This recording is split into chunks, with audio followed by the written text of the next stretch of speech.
ఆదివారము గడిచిపోయింది, మరలా ఆదివారం వరకు మనం ఏం చేయాలంట? మనము వాక్యము బోధించేవారిగా ఉండాలి, వాక్యము ప్రకటించేవారిగా ఉండాలి, వాక్యం వినేవారిగా ఉండాలి, వాక్యము చదువుకునేవారిగా ఉండాలి, ప్రార్థించుకునేవారిగా ఉండాలి. ఆ విధంగా ఉన్నప్పుడు మనము ఆత్మీయతలోను, అదేవిధంగా పరిశుద్ధ గ్రంథం ద్వారా మనమందరం కూడా పరిశుద్ధులుగాను నిర్దోషులుగా మనం ఉండగలుగుతాం. అదేవిధంగా మనము వాక్యము ఆదివారం చెప్పి వదిలేసిన తర్వాత మళ్ళీ ఆదివారం వరకు మనం ఎటువంటి స్థితిలో ఉంటామంటే లోక సంబంధంలో మనము కలిసిపోయేందుకు అవకాశం ఉంది. కనుక మనము ఆ విధంగా ఉండకుండా ప్రతి దినము మనము వాక్యాన్ని మనము ధ్యానించేవారిగా ఉండాలి. చెప్పారు కదా, సమయం మందును అసమయం మందును. అంటే మనము దానికి సమయం లేదు, సువార్తను ప్రకటించడానికి సమయం లేదు. ఉదయం పోవాలా, సాయంత్రం పోవాలా, అది మనం సెట్ చేసుకున్నది అనమాట. రాత్రిపూట అయితే అందరు ఉంటారు, పగులైతే అందరు ఉండరని. అంటే మనము ఆ యొక్క సమయాన్ని మనం ప్రకటించే వారిగా ఉండాలని కూడా దేవుని యొక్క వాక్యం మనల్ని హెచ్చరిస్తూ ఉంటుంది. అదేవిధంగా చాలా చక్కటి వర్తమానాలు మనకు యోబు గ్రంథంలో సహోదరులు యథార్థతను గురించి, మంచి ప్రవర్తన గురించి అదేవిధంగా మనకు బోధించాడు. మన సహోదరులు కూడా అనేక సంగతులు మనకు బోధించారు. అయితే ఇక సమయంలో మనము కొన్ని నిమిషాలు దేవుని యొక్క వాక్యాన్ని మనము నేర్చుకుందాం. రోమాపత్రిక 8వ అధ్యాయము 35వ వచనంలో ఈ మాట ఉదయం నేను పోస్ట్ పెట్టి దాని గురించి నేను ఆలోచన చేసినప్పుడు అందులో ఉన్నటువంటి మాట చాలా మర్మంగా మనం అక్కడ చూస్తుంటున్నాం. రోమాపత్రిక 8వ అధ్యాయము 35వ వచనంలో క్రీస్తు ప్రేమ నుండి మనలను ఎడబాపు వాడెవడు? శ్రమ అయినను, బాధ అయినను, హింస అయినను, కరువైనను, వస్త్రహీనత అయినను, ఉపద్రవమైనను, ఖడ్గమైనను మనలను ఎడబాపున. అంటే దేవుని యొక్క ప్రేమ నుంచి మనల్ని ఎడబాపేటువంటిది ఏంటిది అంటే మనము క్వశ్చన్ మార్క్ అన్నమాట. దేవుని ప్రేమ నుంచి మనల్ని ఎవరు ఎడబాపరు అనేటువంటి విషయాన్ని మనం జ్ఞాపకం చేసుకోవాలి. ఎందుకంటే మనమే ఎడబాసిపోతున్నాం. దేనికి? కరువు వచ్చినప్పుడు దేవుని విడిచిపెడుతుంటున్నాము, బాధలు వచ్చినప్పుడు, వస్త్రహీనత అయినప్పుడు, అదేవిధంగా మనకు కరువు ఖడ్గం వచ్చినప్పుడు, ఉపద్రవములు వచ్చినప్పుడు, హింసలు వచ్చినప్పుడు మనమే ఏమవుతున్నామంట? దేవుని వదిలిపెట్టి మనం వెళ్ళిపోయే వారిగా ఉంటున్నాం. అయితే ఇక్కడ చక్కగా పౌలు భక్తుడు మనకు ఏం తెలియజేస్తున్నాడంటే క్రీస్తు ప్రేమ నుండి మనలను ఎడబాపు వాడేవాడు. అంటే మనము మన యొక్క జీవితంలో ఎన్ని శ్రమలు వచ్చినా, ఎన్ని బాధలు వచ్చినా, ఎన్ని ఇరుకులు వచ్చినా, ఎన్ని ఇబ్బందులు వచ్చినా, మనల్ని ఎదుటివారు మనల్ని ఎంత ఇబ్బంది పెట్టినా, అదేవిధంగా హింసించినా, దూషించినా, చెడ్డ మాటలలో పలికినప్పటికీ కూడా మనము క్రీస్తు నుంచి మనము ఎడబాయకూడదని దేవుని యొక్క వాక్యం మనల్ని హెచ్చరిస్తూ ఉంటుంది. ఎందుకంటే ఈ యొక్క మాట ద్వారా మంచి ఉదయం నాకు ఈ యొక్క మాట విన్నప్పుడు దాని గురించి ఆలోచన చేసినప్పుడు మంచి ఒక నిబ్బరకైనటువంటి మాట అన్నమాట అది.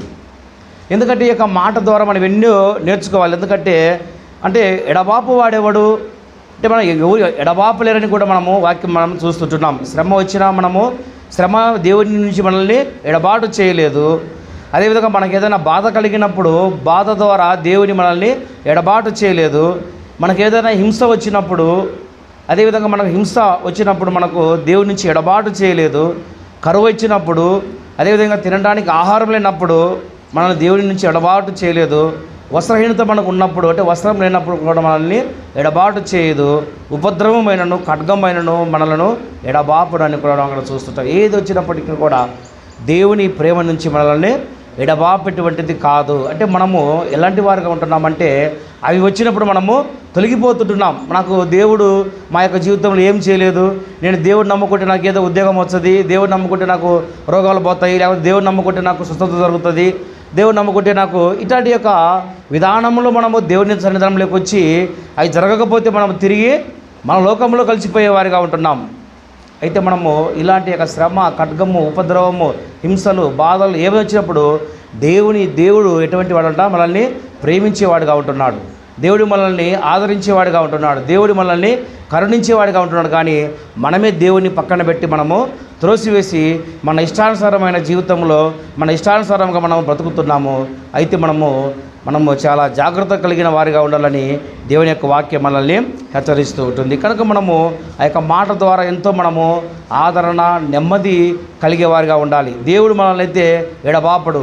మనకి ఎన్ని వచ్చినప్పటికీ, ఎన్ని చిక్కులు ముడులు మనకు ఉన్నప్పటికీ కూడా మనల్ని వాటి నుంచి ఎడబాపవని కూడా మనము జ్ఞాపకం చేసుకోవాలి. సువార్థికులమైన మనమందరం కూడా సువార్తను ప్రకటించేవారిగా ఉండాలి. మీరు సర్వలోకంలోకి వెళ్ళి సర్వ సృష్టికి సువార్తను ప్రకటించాలి. ప్రకటిస్తున్న సమయంలో ఇవన్నీ కూడా మనకు జరుగుతాయి. హింసలు, ఉపద్రవములు, ఆపదలు, కరువులు, వస్త్రహీనత ఇవన్నీ కూడా మనకు కలుగుతాయి.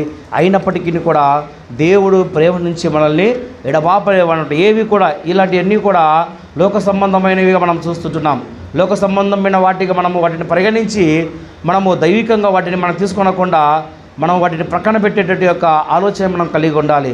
సర్వలోకంలోకి వెళ్ళి సర్వ సృష్టికి సువార్తను ప్రకటించండి. మనము ప్రకటించేవారిగా ఉండాలి. ఎందుకంటే సువార్తను ప్రకటించవలసిన భారము మన మీద మోపబడి ఉన్నది కనుక అలాంటి యొక్క భారము కలిగి మనం అందరం కూడా ఉండేటట్టు యొక్క బిడ్డలుగా మనం ఉండాలని దేవుని యొక్క వాక్యం మనల్ని హెచ్చరిస్తూ ఉంటుంది. అదేవిధంగా మనం ఏమి ప్రకటించాలి అంటే మనము లోకంలో చాలామంది కూడా రకరకాల సువార్తలు ప్రకటిస్తున్నారు. అయితే ఇక్కడ వాక్యం మనకు ఏం తెలియజేస్తున్నదంటే కొరింథీ రాసిన మొదటి పత్రిక 15వ అధ్యాయము 3వ వచనంలో ఏ ఉపదేశం సువార్తను ప్రకటించుతున్న ఉపదేశం మీరు గట్టిగా పట్టుకొని ఉన్న ఎడల ఆ సువార్త వలన మీరు రక్షణ పొందుదురు. నాకు ఇయ్యబడిన ఉపదేశమును మొదట నీకు అప్పగించి తిని అదేమనగా లేఖనముల ప్రకారం క్రీస్తు మన పాపముల నిమిత్తము మృతి పొందెను, సమాధి చేయబడెను, లేఖనముల ప్రకారము 3వ దినమున లేపబడెను. అది సువార్త అన్నమాట. సువార్త ఏంటిది? సువార్త అంటే క్రీస్తు యొక్క మరణము, సమాధిని, పునరుత్థానం ప్రకటించాలి. ఎదుటి వారికి వెళ్ళి అన్ని జనుల దగ్గరికి వెళ్ళి మనం ఏం చేయాలంటే మనము అంటే అన్ని జనులు అంటే క్రీస్తుని ఎరగని వారు అన్నమాట. వారు అన్ని జనులు. వారి దగ్గర వెళ్ళి మనం సువార్త ఏ విధంగా ప్రకటించాలి? అమ్మా నీ కోసము, అయ్యా నీ కోసము యేసుక్రీస్తు మరణించాడు, ఆయన జన్మించాడు, మరణించాడు, సమాధి చేయబడ్డాడు, తిరిగి లేపబడ్డాడు. ఎందుకు నిమిత్తం ఆయన లేపబడ్డాడంటే ఆయన ఎందుకు మరణించాడంటే నీ పాపముల నిమిత్తము, నా పాపముల నిమిత్తం ఆయన మరణించాడమ్మా అనేటువంటి విషయం మనం చెప్పాలి. ఇది సువార్త అన్నమాట. ఈ విధంగా కాకుండా అనేకులు రకరకాలుగా బోధించేవారుగా ఉంటున్నారు. కనుక మనము దేవుని యొక్క సువార్థికులమైన మనము సర్వలోకంలోకి వెళ్ళి ఏం ప్రకటించాలంటే క్రీస్తు యొక్క మరణమును, సమాధిని, పునరుత్థానం ప్రకటించాలి. ప్రకటించినట్లయితే దేవుడు వారి యొక్క హృదయాలు తెరచినట్లయితే వారు వాక్యమును విని దాన్ని గైకొన్నట్లయితే, వారు విశ్వసించినట్లయితే వారు మారు మనసు పొందడానికి ఉంది, ఆ బాప్తిసం పొంది రక్షింపబడడానికి అవకాశం ఉందని కూడా దేవుని యొక్క వాక్యం మనల్ని హెచ్చరిస్తూ ఉంటుంది. కనుక మనము క్రీస్తు యొక్క మరణమును, సమాధిని మనము ప్రకటించేవారిగా ఉండాలి. అయితే మనము ఇక్కడ ప్రకటించేవారు చాలా తక్కువయ్యారన్నమాట. ఎందుకంటే వారు ప్రకటిద్దామని బయలుదేరుతున్నారు కానీ మధ్యలో వెనుదిరిగిపోయేవారుగా ఉంటున్నారు. సువార్తను ప్రకటించడానికి సువార్థికులు, పాస్టర్లు ముందుకు పోతున్నారు కానీ ఆ యొక్క శ్రమ మత్తయి రాసిన సువార్త 9వ అధ్యాయము 36వ వచనంలో ఇక్కడ మనకు రాయబడిన మాట ఏంటిదంటే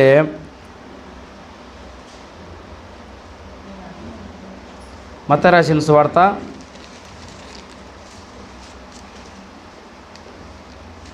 9వ అధ్యాయము 36వ వచనంలో 38వ వచనంలో 36 ఆ సమూహం చూచి గొర్రెల వల్లే వానికి చెదిరి ఉన్నారో వారికి కనబడి కోత విస్తారమే కానీ పనివారి కొద్దిగా ఉన్నారు. కనుక తన కోతకు పనివారి పంపమని కోత యజమానుని వేడుకుడని తన శిష్యులతో చెప్పాను. ఇక్కడ సువార్థికులు ఏ విధంగా ఉన్నారంట? పాస్టర్లు, అదేవిధంగా పిలువబడిన వారు సువార్థికులు సువార్తను ప్రకటించాలి, అనేకులను క్రీస్తు వైపు నడిపించాలని ప్రయాసపడుతూ ముందుకు కొనసాగుతూ ఉన్నారు కానీ తిరిగి వారు లోకంలో కలిసిపోయే వారిగా ఉంటున్నారు. అయితే ఇక్కడ దేవుని యొక్క యేసుక్రీస్తు ప్రభువు చెప్పేట మాట ఏంటంటే కోత విస్తారమే కానీ పనివారు కొద్దిగా ఉన్నారు. కోత అయితే చాలా విస్తారంగా ఉంది. ఎందుకంటే సువార్త ప్రకటింపవలసినటువంటి భారము కొంతమందికే కలుగుతూ ఉంటుంది. అయితే పని అయితే చాలా ఉంది కానీ చేసేవారు కొద్దిమందే ఉన్నారన్నమాట. ఎందుకంటే లోకంలో అన్ని జీవులు నశించిపోతుంటున్నారు. సువార్త ఎరగక ఎంతోమంది నశించిపోయేవారిగా ఉంటున్నారు.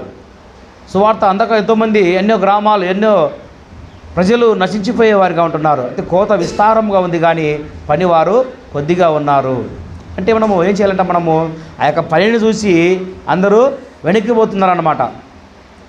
అంటే ఇక్కడ దేవుని యొక్క వాక్యంలో ఏమేమి చేస్తున్నారంటే కోత విస్తారంగా ఉన్నది కానీ పనివారు కొద్దిగా ఉన్నారు కనుక కోతకు పనివారు పంపమని తన కోత యజమాని వేడుకుంటూ తన శిష్యులతో చెప్పాను. అంటే మనము ఆ యొక్క శిష్యులందరూ వెళ్ళి సర్వలోకమునికి వెళ్ళి వాళ్ళ సర్వ సృష్టికి వారు సువార్తను ప్రకటించి అనేకులను శిష్యులుగా చేసినట్టు కూడా మనం అక్కడ చూస్తుంటున్నాం.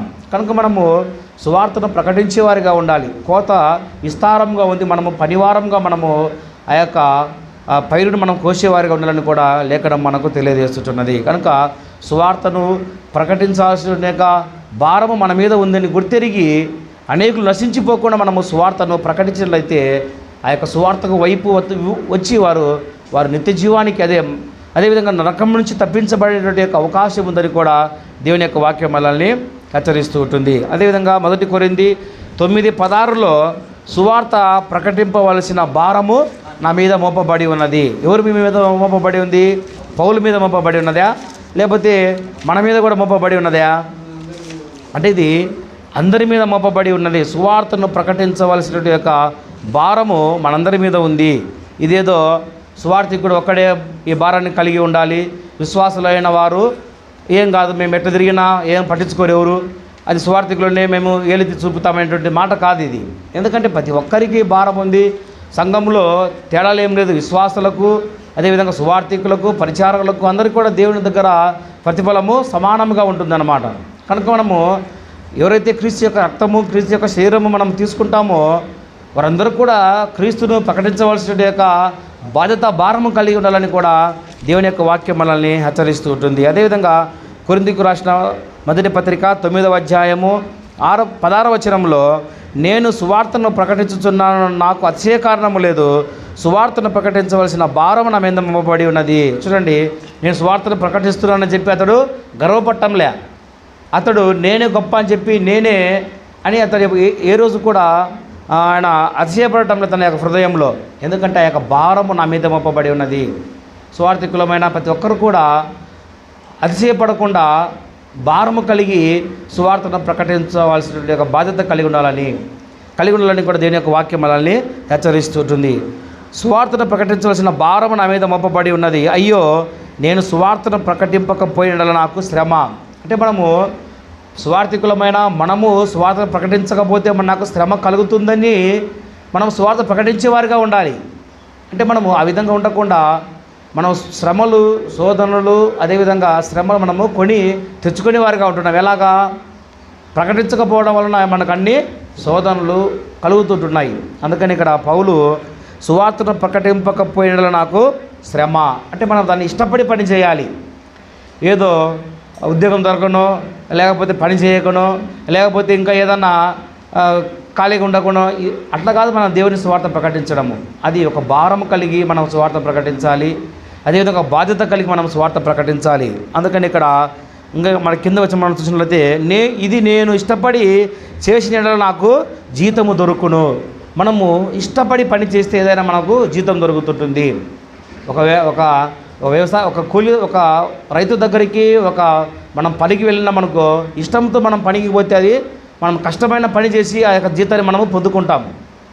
అదే మాదిరిగా దేవుని యొక్క పనిని కూడా, సువార్త పనిని కూడా మనము ఏదో బాధ్యతనో, లేకపోతే ఏదో చేయాలనో, లేకపోతే ఇంట్లో ఏమనుకుంటారో, లేకపోతే బయట వాళ్ళు ఏమనుకుంటారో, లేకపోతే రక్త సంబంధికులు, కుటుంబ సభ్యులు వారి గురించి కాదు. మనము ఆ భారము మన మీద మోపబడి ఉన్నదని మనం గుర్తిరిగి నేను ఇష్టపడి పని చేసిన నాకు జీతము దొరుకును.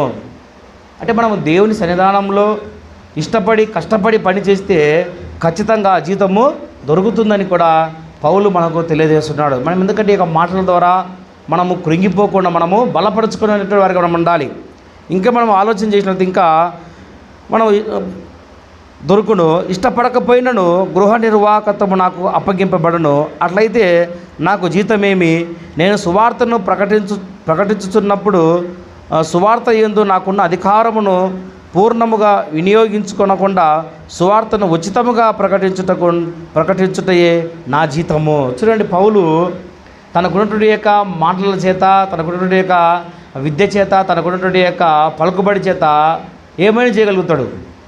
అయితే ఉచితముగా ప్రకటించుటయే నా జీతమని తెలియజేస్తున్నాడు. అయితే దేవుడు ఉచితంగా ఏమైనా ప్రకటించుకుంటాడా? లేదు. తగినటువంటి ప్రతిఫలాన్ని మనకు దేవుడు తప్పకుండా ఒకానొక దినంలో మనకు దేవుడు ఇచ్చేటట్టు వాడిగా ఉంటున్నాడు. కనుక మనము ఏం చేయాలంటే మనము ప్రకటించి ఉచితముగా సువార్తను ప్రకటిస్తే మనకు జీతము దేవుని దగ్గర మనకు ప్రతిఫలం ఉంటుంది. కనుక మనము అలాంటి యొక్క భారము కలిగి, అలాంటి యొక్క బాధ్యత కలిగి మనమందరం కూడా సువార్త పనిలో మనము తోడుగా మనమందరం కూడా సువార్తను ప్రకటించే వారిగా ఉండాలని కూడా దేవుని యొక్క వాక్యం మనల్ని హెచ్చరిస్తుంది. కనుక మనం అలాంటి యొక్క విధానంలో మనము నడిచేవారిగా ఉండాలని కూడా వాక్యం ద్వారా హెచ్చరిస్తుంటున్నాం. అదేవిధంగా ఇంకా మనం ఆలోచన చేసినట్లయితే లూకా రాసిన సువార్త 10వ అధ్యాయము 2వ వచనంలో, లూకా రాసిన సువార్త 10వ అధ్యాయము 2వ వచనంలో ఇక్కడ కోత విస్తారం గురించి ఇందాక మనం చూసినాం. కోత విస్తారంగా ఉన్నది కానీ పనివారు కొద్దిమంది, కాబట్టి కోత యజమానునికి తన కోత పనివారిని వేడుకొనుడి.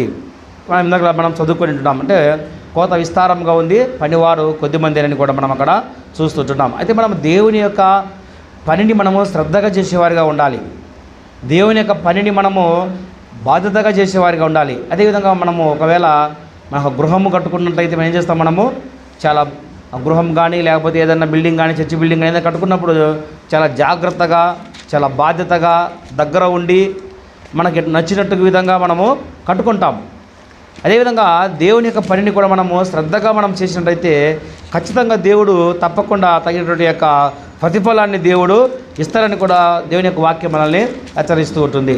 సామెతల గ్రంథము 12వ అధ్యాయము 24వ వచనంలో ఒకసారి మనం చూసినట్లయితే సామెతల గ్రంథము 12వ అధ్యాయము 24వ వచనంలో, శ్రద్ధగా పని చేయువాడు ఏలుబడి చేయుదురు, సోమరులు వెట్టి పనులు చేయవలసి వచ్చును. చూడండి, ఇక్కడ శ్రద్ధగా పని చేయువాడు ఏలుబడి చేయుదురు. దేవుని యొక్క పనిని మనం శ్రద్ధగా చేసేవారిగా ఉండాలి. ఏదో చేయాలి కదా, ఏదో నామమాత్రంగా చేసి వెళ్ళిపోవడము, లేకపోతే ఏదో మనం ఆ విధంగా ఉండకూడదు. శ్రద్ధగా దేవుని యొక్క పనిలో మనము శ్రద్ధగా చేయాలి. అదేవిధంగా మనము భారం కలిగి పని చేయాలి, నమ్మకంగా మనం పని చేయాలి. అదేవిధంగా అది ఒక మనకు బాధ్యత మనం పనిచేసేవారిగా ఉన్నట్లయితే దేవుడు తప్పకుండా మనకు ప్రతిఫలాన్ని దేవుడు అనుగ్రహిస్తాడు. దాని మీద ఏలుబడి చేసేటువంటి, అందుకని ఇక్కడ శ్రద్ధగా పని చేయువాడు ఏలుబడి చేయుదురు. అంటే దేవుని యొక్క సన్నిధానంలో మనము శ్రద్ధగా పని చేసినట్లయితే దేవుడు తప్పకుండా ఆ యొక్క పని మీద ఏలుబడి చేసేటువంటిదిగా ఉంటుందని కూడా సామెత గ్రంథంలో అక్కడ చూస్తుంటున్నాం. సోమరులు వెట్టి పనులు చేయవలసి వచ్చును. అంటే సోమరితనంగా ఉన్నట్టయితే వెట్టి పనులు చేయాలి, అంటే ఎట్టి చాకరీ చేయాలన్నమాట. కనుక మనము ఎటువంటి వారి జ్ఞానము కలిగి మనము దేవుని యొక్క సన్నిధానంలో మనము ఉండే వారిగా ఉండాలి. అదేవిధంగా శ్రద్ధ కలిగి మనము సువార్తను ప్రకటించే వారిగా ఉండాలి. శ్రద్ధ కలిగి మనము పని చేసినట్లయితే తప్పకుండా దేవుడు ఏలుబడి చేసేదానికి అవకాశము దేవుడు మనకు అనుగ్రహింపజేస్తారని కూడా దేవుని యొక్క వాక్యం మనల్ని హెచ్చరిస్తూ ఉంటుంది. అదేవిధంగా మనం ఇంకా ఏం చేయాలంటే మనము ఎక్కడికెక్కడికో వెళ్ళి సువార్తను ప్రకటిస్తూ ఉంటుంటాం. ఎక్కడికెక్కడికో వెళ్ళి గ్రామాలు, అదేవిధంగా మండలాలు, అదేవిధంగా రాష్ట్రాలు వెళ్ళి మనము సువార్త ప్రకటిస్తుంటున్నాం. మన యొక్క సొంత వారికి మనము సువార్త ప్రకటించాం, ఎందుకంటే వారు మనల్ని ఎప్పుడూ త్రోసివేసేవారుగా ఉంటారని. అయితే ఇక్కడ దేవుని యొక్క వాక్యం మనం ఏం తెలియజేస్తున్నదంటే, రోమాపత్రిక 10వ అధ్యాయము, రోమాపత్రిక 10వ అధ్యాయము 14వ, రోమాపత్రిక 10వ అధ్యాయము 11వ అధ్యాయము 14వ వచనంలో, ఏ విధము చేతనైనను నా రక్త సంబంధికులకు రోషము పుట్టించి వారిలో కొందరినైనా రక్షింపవలనని నా పరిచర్యను గణపరుచుచున్నాను. చూడండి, ఇక్కడ పౌలు ఏం తెలియజేస్తున్నాడంట, ఏ విధము చేతనైనను వారికి మంచి చెప్పో చెడు చెప్పో డబ్బులు ఇచ్చో లేకపోతే బట్టలు ఇచ్చో లేకపోతే ఇంకా ఏమైనా ఇచ్చో వాళ్ళకి ఏదైనా మనము వాళ్ళకి ఇచ్చి రోషము పుట్టించే విధంగా వాళ్ళకి, అంటే ఆ విధంగా ఏ విధము చేతనైనను నా రక్త సంబంధులకు రోషము పుట్టించి వారిలో కొందరినైనా రక్షింపవాలని నా పరిచర్యను గణపరుచుతున్నాను. మనము ఏదో ఒక విధంగా మన రక్త సంబంధికులకు సువార్తను ప్రకటించాలి. మనము ఎక్కడికో వెళ్ళి ఎవరిని మనము రక్షింపబడాలి, ఎవరు మానవ మనసు పొంద వారి గురించి మనం కాదు, కానీ మన యొక్క సొంత ప్రజలు ఉన్నారు, అదేవిధంగా మన రక్త సంబంధికులు ఉన్నారు. వారికి రోషం పుట్టిస్తావో లేకపోతే నువ్వు బట్టలు ఇస్తావో లేకపోతే డబ్బులు ఇస్తావో ఏ విధంగా చేతనైనాను వారిని సువార్తను ప్రకటించేటటువంటి యొక్క బాధ్యత మనం కలిగి ఉండాలి. అదేవిధంగా ప్రకటించువారు లేకుండా వాళ్ళు ఎట్లు ప్రకటించుదురు, పంపబడిన వారు లేకుండా వాళ్ళు ఎట్లు వెలుదురని మనం అక్కడ 10వ అధ్యాయము, బ్రహ్మపత్రిక 10వ అధ్యాయము 10లో మనం అక్కడ చూస్తుంటున్నాం. ప్రకటించువారు పంపబడని ఎడల ఎట్లు ప్రకటింతురు, ఇందు విషయమై ఉత్తమమైన వాటిని గూర్చి సువార్త ప్రకటించు వారి పాదములు ఎంతో సుందరమైనవి. అంటే మనం ఇక్కడ ప్రకటించే వారు ఎటువంటి వారంట? సువార్థికులు అంటే ఎవరు? పూట గడుపుకునేవారు కాదు. అంటే వారి యొక్క పాదములు ఎంతో సుందరమైనవని కూడా మనం చూస్తుంటున్నాం. అదేవిధంగా యేసుక్రీస్తు ప్రభువారు తన యొక్క శిష్యులకు మీరు ఇద్దరేసి ఆ గ్రామానికి వెళ్ళి ప్రకటించమన్నప్పుడు వారు ఏ ఇంటి అయితే వారు దిగి సువార్త ప్రకటిస్తారో వారిని ఇంట చేర్చుకోనకపోతే వారు ఆ యొక్క పాదధూళి వెళ్ళినట్టు కూడా మనం అక్కడ చూస్తుంటున్నాం. ఎందుకంటే అలాంటి యొక్క ఆ సువార్థికుల యొక్క పాదములు ఎంతో సుందరమైనవి కనుక మనము అలాంటి విధానంలో మనం ఉన్నాం కనుక మనము సువార్తను ప్రకటించేవారిగా ఉండాలి. రోషము చేతనైనను ఏదో ఒక విధంగా వారికి సువార్తను మనము ప్రకటించేవారిగా ఉండాలని కూడా దేవుని యొక్క వాక్యం మనల్ని హెచ్చరిస్తూ ఉంటుంది. రోమపత్రిక 11వ అధ్యాయం మనం ఇందాక మనము చదువుకొని ఉంటున్నాం. మనం ఆ కొరింథీయులకు రాసిన మొదటి పత్రిక 9వ అధ్యాయము 22వ వచనంలో, కొరింథీయులకు రాసిన మొదటి పత్రిక 9వ అధ్యాయము 22వ వచనంలో, బలహీనులను సంపాదించుకొనుటకు బలహీనునైతిని, ఏ విధము చేతనైనను కొందరిని రక్షింపవలనని అందరికీ అన్ని విధముల వాడనయ్యున్నాను. చూడండి, ఇక్కడ పౌలు తెలియజేస్తున్నాడు. బలహీనులను సంపాదించుకున్నటకు బలహీనులుగా ఆయన ఉన్నాడు. అదేవిధంగా ధర్మశాస్త్రం వల్లే ఉన్నవారికి ఆయన ధర్మశాస్త్రం వల్లే ఉన్నాడు, లేనివారిగా ఉన్నాడు. అయితే ఏదో ఒక విధముగా రక్షించాలని వాళ్ళని ఆ యొక్క తపన కలిగి ఉండటం మనం చూస్తుంటున్నాం. అందుకనే ఏ విధము చేతనైనను కొందరిని రక్షింపబడాలని అందరికీ అన్ని విధముల వాడనై ఉన్నాడు. అంటే మనము కూడా రక్షింపబడడానికి అన్ని వాళ్ళుగా ఉండాలి. అంటే మనము సువార్తను ప్రకటించేటువంటి సమయంలో మనము వారి యొక్క మైండ్ సెట్ను అర్థం చేసుకోవచ్చు. అదేవిధంగా వారు ఎటువంటి వారా, వాక్యాన్ని వినేటట్టు వారా, లేకపోతే వాక్యాన్ని తోసివేసేవారా, లేకపోతే వారికి అలాంటి యొక్క మనం కనుక్కొని వారికి వాక్యం మనము ప్రకటించినట్లయితే తప్పకుండా మన యొక్క మాటలు వింటారు. చాలామంది కూడా మాకు అన్ని తెలుసు ఎన్నోళ్ళు కూడా ఒకనొక సందర్భంలో చెప్పినప్పుడు విన్నారు. కనుక మనము అలాంటి యొక్క విధానంలో మనము ప్రకటించేట యొక్క వారిగా ఉండాలని కూడా దేవుని యొక్క వాక్యం మనల్ని హెచ్చరిస్తూ ఉంటుంది. అదేవిధంగా ఇంకా మనము ఆలోచన చేసినట్టు ఇంకా ఏ విధం చేతనైనా మనము కొందరిని రక్షించాలని, కొందరిని మనము సువార్తను రక్షించేటట్టు వారికి ఉండాలని, మన యొక్క రక్షణ సువార్తను వారికి ప్రకటించే వారిగా మనం ఉండాలని కూడా వాక్యం తెలియజేస్తున్నది. కనుక మనం అలాంటి విధానంలో మనము సువార్తను ప్రకటించే వారిగా ఉండాలి. మనము అదేవిధంగా చూసినట్లయితే రోమపత్రిక 1వ అధ్యాయము 16వ వచనంలో మనము సువార్త బోధించుటకు మనము సిగ్గుపడకూడదు. సువార్తను గూర్చి నేను సిగ్గుపడవలను కాను. ఎలా అనగా నమ్ము ప్రతి వానికి మొదట యూదునికి గ్రీసు దేశస్తునికి కూడా రక్షణ కలుగజేయుటకు అది దేవుని శక్తి అయి ఉన్నదని. చూడండి, ఇక్కడ రోమపత్రిక 1వ అధ్యాయము 16వ వచనంలో సువార్తను గురించి నేను సిగ్గుపడవలను కాను. సువార్తను గురించి మనము సిగ్గుపడకూడదు. సువార్తను మనము ప్రకటించేవారిగా ఉండాలి. అవతలి వ్యక్తి మనం ఏమైనా అనుకున్నప్పటికీ కూడా మనము ఇతరులకు మనం సువార్త ప్రకటించాలి. క్రీస్తు యొక్క మరణమును, సమాధిని, పునరుత్థానమును మనము ప్రకటించేవారిగా ఉండాలని కూడా దేవుని యొక్క వాక్యం మనల్ని హెచ్చరిస్తూ ఉంటుంది. కనుక మనం అలాంటి యొక్క విధానంలో ఉండి మనము సువార్తను ప్రకటించినట్లయితే మనకు దేవుని దగ్గర నుంచి మనము మేలులు పొందుకుంటామని కూడా వాక్యం తెలియజేస్తుంది. కనుక మనం ఎందువల్ల మొదటిగా మనం చదువుకున్నాం రోమపత్రిక 8వ అధ్యాయము 35వ వచనంలో మనము క్రీస్తు ప్రేమ నుండి మనల్ని ఎడబాపు వాడేవాడు. అంటే ఎడబాపేదానికి అవకాశము లేదన్నమాట. ఇలాంటి సమస్యలు వచ్చినా అంటే మనము దృఢ విశ్వాసం కలిగి ఉండాలి, దృఢ నమ్మకం కలిగి ఉండాలి, దేవుని మీద ఆధారపడాలి, దేవుని మీద మనం భయభక్తులు కలిగి ఉండాలి. అదేవిధంగా మనము దేవుని యొక్క మాటలకు మనం లోబడి ఉండాలి. అదేవిధంగా మనము వాక్య ప్రకారముగా మనము ప్రకటించువారమై ఉండాలి, ప్రవర్తించువారమై ఉండాలి. అదేవిధంగా మనం బోధించువారమై ఉండాలి, వినేవారమై ఉండాలని కూడా దేవుని యొక్క వాక్యం మనల్ని హెచ్చరిస్తూ ఉంటుంది. కనుక మనము ఇలాంటి విధానములో మనం ఉండి సువార్తను ప్రకటించినట్లయితే తప్పకుండా దేవుడు తగినటువంటి యొక్క పనికి దేవుడు తప్పకుండా జీతాన్ని ప్రసాదింపజేస్తారని కూడా దేవుని యొక్క వాక్యం మనల్ని హెచ్చరిస్తుంది. కనుక మనము అలాంటి విధానంలో స్వార్థికులమైన మనం అందరం కూడా ఆ విధంగా ఉండి మనం ఇంకా ముందుకు కొనసాగే వారికి ఉండాలని మిమ్మల్ని నేను హెచ్చరించుకుంటూ ఇంతవరకు శ్రద్ధగా ఉన్న మీ అందరికీ కూడా క్రీస్తు నామములో వందనాలు తెలియజేస్తున్నాను. సమయంలో